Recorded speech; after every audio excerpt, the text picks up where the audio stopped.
Hey guys, welcome back to afbragginsweddings and events quarantine pairing classes, or as they will soon, I'm sure, become to be known as day drinking with Bilbo. Today we are going to be pairing beer and chili. That's right. So here's my bowl of chili yumminess. Hard to see, and I'm scared to tip it any farther here. So I got cornbread there, chili. Onion, cheese, and jalapenos. Now, why did I choose this as a pairing for these simple classes during quarantine? As you know, we're trying to keep them low key and try to use stuff that you might already have laying around your house. So, this is actually boxed cornbread. That Jiffy stuff that you get for like 50 cents a box. All you have to do is add egg and a little milk to it. And then this is canned chili. This one in particular I think is Hormel. They call it hot chili, but it's not very hot at all, hence the jalapenos. And it's also no bean chili. I don't know why that has to be specified. Chili doesn't have beans in it. Let me be clear about that. Real chili has no beans in it. So, in reality, the cans with beans should say with beans, and the ones without beans should just be called chili. I digress. Okay, and today for our drinks, I'm going to rotate you here. Try to tip you down a little. So, I got 3 beers showing there.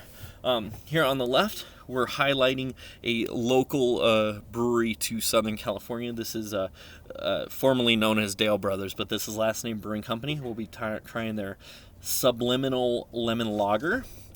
We're going to be having a Michelada here, and this is just with the simple Michelob Ultra, because I like the Michelada flavor, and I like it to come through and punch, so I don't want a heavier beer with that.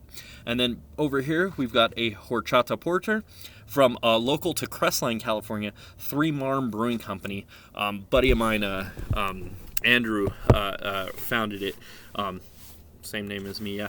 But anyway, they're located right here in Crestline, California. They are not actually open yet, but they do retail sales.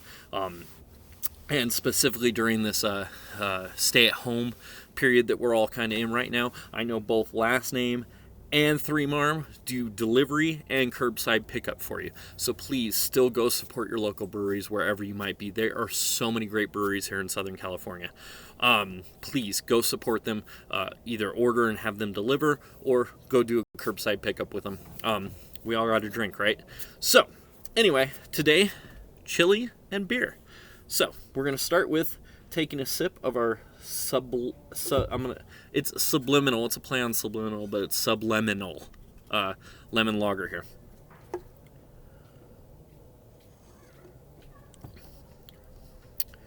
Light, refreshing.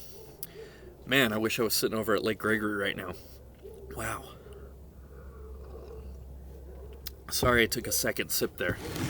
So now we're going to get in here. If you don't have the cornbread or any of the fixings, don't worry about it. The flavor of the canned chili is going to come through regardless.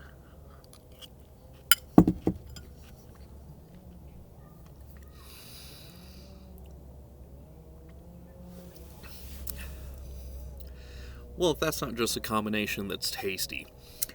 There's not a lot of lemon that comes through the lemon lager. It's not like you're going to be drinking lemonade. This is beer after all. And beer should always taste like beer. Flavors are more of essence. They should give you a feeling in your mind. They should trigger a memory or something like that. So I'm not drinking lemonade beer here. I'm drinking beer that has the essence of lemon. And it is a darn tasty beer. Wow. Man, as many of you know, I had a Irish festival that was supposed to happen on March 14th in Upland, California. And it actually ended up getting canceled because of coronavirus. But Last Name Brewing was one of my pour stations there. Great people over there. Please go check them out.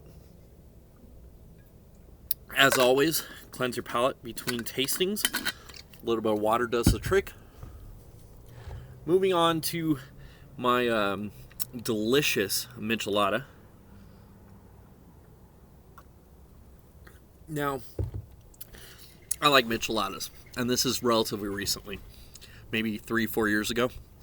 I used to hate them, couldn't stand them. Now I can't get enough of them. I have a friend, Veronica, who used to work at a brewery called Rev Winery and Brewing Company in Covina, California. Actually did some work for them as well. She makes the best michelada on the planet, and they use their pineapple cider as the base for it.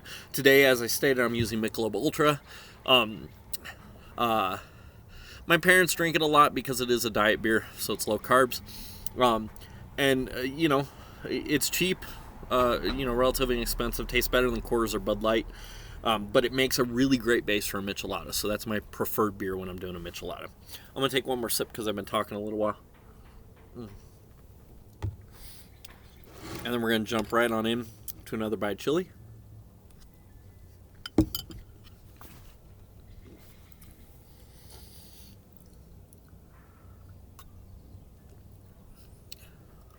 Okay, all right. With the lemon lager, beer and chili, it tastes like beer and chili. That kind of remains separate. With the michelada, which has a tomato base to it, and chili, which has a tomato base to it, you're getting this kind of fruity explosion in your mouth. It's really interesting. Tomato is a fruit, by the way. The chili is also actually bringing out some of the spice in the michelada mix that I'm using, which also claims to be hot, and I don't think it's very hot at all. I do like a spicy michelada, a spicy Bloody Mary. For those of you that don't know, michelada is a Bloody Mary, but instead of vodka, you use beer. That's essentially all it is. That was a tasty combo. I'm not sure out of those two which I preferred more. They were both tasty in their own ways. Chili and beer, how can you really go wrong? So we're going to do one more cleanse here. Man, it's a beautiful day today. We're expecting snow next week, so not sure how many of these are going to get filmed outside. By the way, before I continue, I know I promised you guys that today was going to be martinis with apples. And I have something really big and special planned for that, so I'm saving it for tomorrow. You'll know the reason why once we get there. That's why chili and beer is taking over today. All right, so we're moving on to the Horchata Porter from Three Marm Brewing, right here in Crestline, California. I'm finishing with a thicker, darker beer because if I was cooking chili, if I was making this homemade, this is the kind of beer that I'd be putting in as a base. Because yes, you should absolutely make chili with beer. Man, that's a tasty dark beer. You know, when you think of horchata, you're thinking of that Mexican drink. And you're not getting a lot of those flavors. But what that is doing to the porter is it's kind of mellowing it out. So you're not getting that heavy chocolate coffee punch that you often associate with a porter. You're getting this kind of smooth, creamy. Man, it's almost, and I know it's not because it came out of a can, it's almost like it's on nitro. Man, that's a tasty one. I don't know, this one might take the cake. I'm trying to get an even bite here.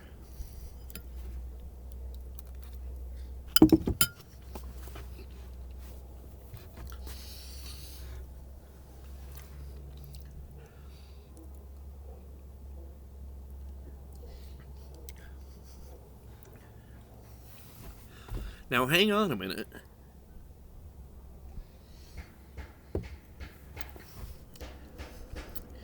So it's so interesting to me.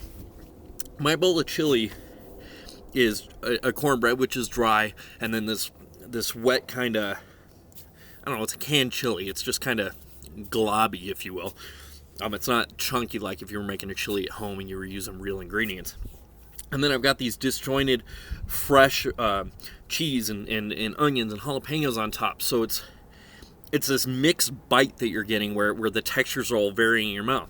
And then when I pair it with this horchata porter, it's so mellow and it just brings it all together. So you're getting this consistent taste in your mouth all over it. And it's like it created the perfect bite without me creating the perfect bite, if that makes sense.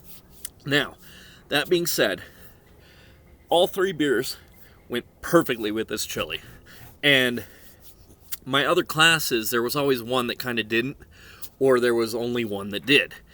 With this one, I would gladly drink any of these three beers with this bowl of chili. But if you were going to force me to pick a favorite style of beer to go with a chili, I'm inclined to go darker. I'm inclined to say the porter, and I can't even tell you why, because in my head at the beginning of this, I was totally going to prepare to go with a lighter beer and say that was going to pair perfectly. But I think the porter wins in this case. As always, though, any of them would go fine, and I'd be happy having any of them with this bowl. Now, I wanted to take a moment today to explain a little something about these online pairing classes before I say goodbye to you today.